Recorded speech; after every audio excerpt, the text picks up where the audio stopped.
So let's see how sockets are used. Okay, so we saw this Amazon example, right? Like when we try to access the web server from the browser. So we are the client. So from the browser, Chrome browser, we are trying typed in Amazon.in. Okay, and now we have to, because Amazon.in is a HTTP protocol which runs on TCP. So we need to establish a TCP connection. Okay, so this is in user space, and the packet has to come to kernel space. So what the client does, it issues this calls. It issues socket and then it connects. Okay, so Amazon web server, what it will do in the server side, it will issue a socket, it will bind the socket. Bind the socket is naming the socket, giving a name to the socket, and it will do a listen. We'll see in details, do a listen and then accept. Okay, it'll keep on accepting. This is blocks. Okay, so this is how the web server will issue these four system calls. When the client issues a connect, what happens? Here only the three-way handshake happens and the connection is established, and this accept unblocks and comes out. Okay, now here you can do a write on the socket. Basically you use that here also socket to return an FD. Okay, basically you write on the socket, you read on the socket, that the data transfer can come happen. After that you can close and come out. Okay, this is for TCP. Okay, so this is a TCP. This is how a client and server will communicate. Let's look into the code, how it will look into the code. So let's go to server. Okay, so this is the server. As I told you, first they are opening the socket. Okay, this is a system call. So in this we are specifying what is the family. AF INET is basically you are going to use IP family. We are going to use internet protocol for this. Okay, we will see other things later. Socket stream is basically tells that this socket is a TCP socket. We have to put this one to mention it is a TCP socket. So this system call returns an FD. Now the FD is nothing but an integer. That's it. Okay. Now, so we can avoid this sock options for now. Okay, and basically what you do is you have to give name to the socket. Okay, so for that you have a structure called sock address n. In that we will mention what is the family, which is ANET n, and then what is the port number. Our port number we should do, right? Source port. So source port, we have, this is a macro. This is 8080. 8080 is our port. In address any, if you mention basically your local, whatever is your local address, that address will be used. Okay, so you are, with this address, with this value, you are binding the sockets. Basically you are giving a name. How you name the socket? Socket is basically what port number you are using, what is the family of thing you will use, what address you are using. With this you are binding the socket, naming the socket. Okay, now listen is basically, this is a server, right? Okay, this inner address specifies that we will accept TCP connection from anybody. From any address we will accept the TCP connection, because if you say Amazon web server, from my laptop also I can access web server, from your laptop also you can access the web server. So it accepts the source address from anybody. That is why we put in address any here. Okay, and then you do a listen. Listen is basically, here you mentioned 3, right? Basically how many connections can be queued. Basically 3 connections can be queued. Okay, and then you do a accept on the FD. Accept, and you may mention the address. What is the address? Then you do accept. Here this will block. It will keep on blocking until somebody does a connection request from the connect. Okay, so this is blocking. Now if you go to the client, here what it does, okay, same case here. In our case we are going to connect to the Amazon server, so the port number will be 80 only. It's a HTTP port number, right? So it will be 80, right? So what happens is Okay, here. Okay, so there is something called as Big Indian and Little Indian. Okay, the system, your computer, right? They call it as Big Indian and Little Indian. So basically, what it specifies is, okay, in a Big Indian system, okay, if you have a 2 byte number, suppose you have a 2 byte number, let's say it is 0102. Okay, this is a 2 byte number. Okay, in a Big Indian, the lower byte, this is a lower byte, right? This will be in the higher order memory address. In the higher memory address. Higher byte will be in the lower memory address. Okay, this is in the Big Indian system. Okay, in a Little Indian system, lower byte will be in the lower memory address, higher byte will be in the higher memory address. This is the difference between Little Indian and Big Indian system. Okay, this is a famous interview question. So we can also write a small piece of code to identify whether a system is Little Indian or Big Indian. Okay, suppose I have a variable 0102. Okay, this is a variable I have. This is 2 bytes, right? 2 bytes can be stored in shortened. Okay, now what I do is I have a character pointer and then I typecast this address of A. Address of A is actually a shortened pointer, right? I just typecast to a character pointer. Okay, character pointer can reference 1 byte. If star PTR, it will refer the first byte. If star PTR is equal to 01, that means the first byte is 01, that means it is a Big Indian, else it is a Little Indian. So this small piece of code we can identify it is a Little Indian or Big Indian. Before sending the Big Indian, right, that they call it as a network byte order. Okay, there is some functions called host to network and network to host.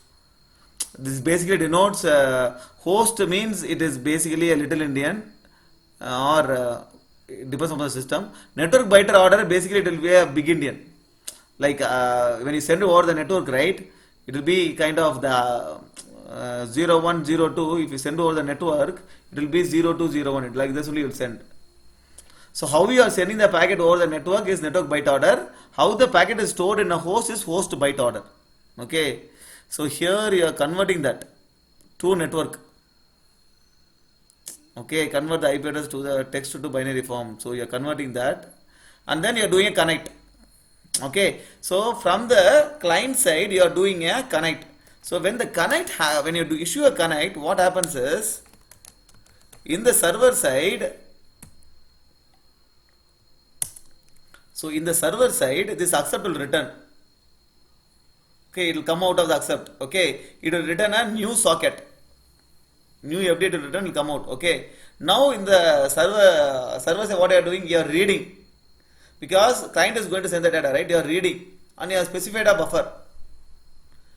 And in the client side, what you are doing here, you are reading.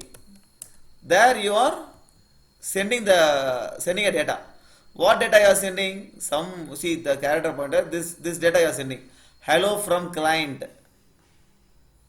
You are sending. While sending, with which socket you have to send? This socket you have to send. This socket is also connected. So basically, kernel uses this FD to send the packet, because this FD is mapped with this server address, right? This port and this address is mapped.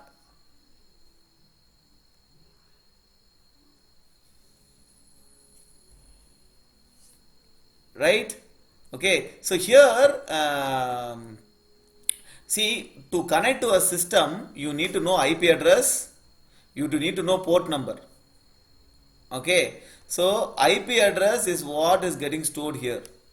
This IP address is a local host IP address. Okay. So since you are sending a packet to Amazon Web Server, this IP address will be the Amazon IP Web Server.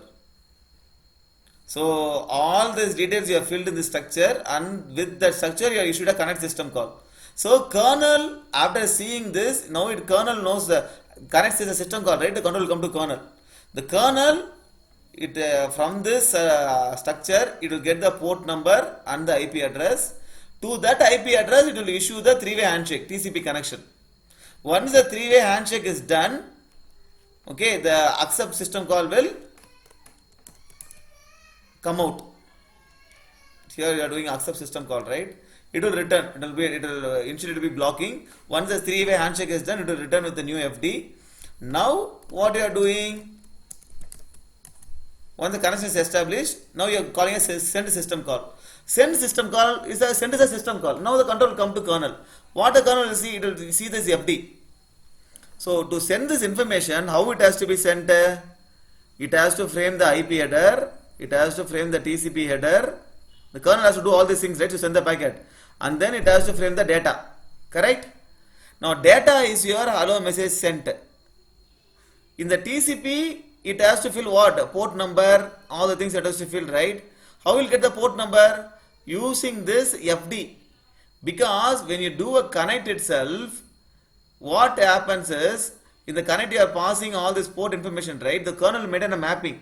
For this socket, this is the port number. For this FD, this is the IP address. So when you do a send system call, you are passing the FD. With the FD, it will get the port number and IP address. And it will populate your TCP and IP header. And it will send the packet. Okay. So the send will send the packet like this through the network. Okay. Now we will see what you are doing in the client server side. Here you are doing a read. So whatever is sent in the client side, it will be put in this buffer. Sent up. Now if you printf buffer, right, what will get printed? Whatever you have sent here. What you sent here? Hello from client. So this hello from client will be printed here. And again you are sending some hello here. What is this hello? This is hello from server. So this data you are sending here. So this data will be read here. And when you print this, hello message from server will be printed here. This is how a client server communication happens for TCP socket. Okay. UDP socket, it is same. In TCP socket, in server side, you have to do a socket, bind, listen, and then accept. Okay. And in the client side, you just need to socket and connect. That's it. Okay. But in UDP, client side, open a socket. Okay. No need to do anything in the client side. Just open a socket. And then here you will mention where you have to send. Okay. To which port number. If you are sending to any particular IP address, you have to mention the IP address here. Just you have to use send to call. Because there is no connection establishment in UDP, right? UDP is connectionless. Okay. So just use a send system call, send to system call. Okay. In UDP server, what you do is you do a socket and then you bind the socket in the server. You give the name to the socket, like this is me. And then you do a receive from. So whatever is sent to from there, you do a receive from. And again you do a send to. Whatever is sent to here, it will be received here. This is UDP. Okay. So the family is AF-INET. There are a lot of families here. Okay. AF underscore local, AF underscore netlink. There's a lot of families here. So here AF-INET where you'll use is, suppose if you want to communicate from one system to another system. Okay. Through IP protocol. That time you'll use this one, this family. Okay. Note it down. Okay. And suppose inside the system there are two processes. Between the process you want to communicate, inter-process communication. That time you will use AF local. Okay. And then In your system, user space is there, kernel space is there. You want to communicate from user space to kernel space. Okay, you have to send some data. System call just puts a control to kernel space, right? If you want to send some data to kernel space, that time you use AF netlink. This is called netlink sockets. Netlink sockets are used to send information from user space to kernel space and get information from kernel space to user space. There is one more way where we can send information from user space to kernel space, which we saw before. Like you write a character driver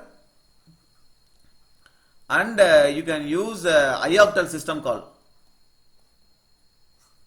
So through ioctal also you can send information from user space to kernel space, and through netlink sockets also you can send information from user space to kernel space.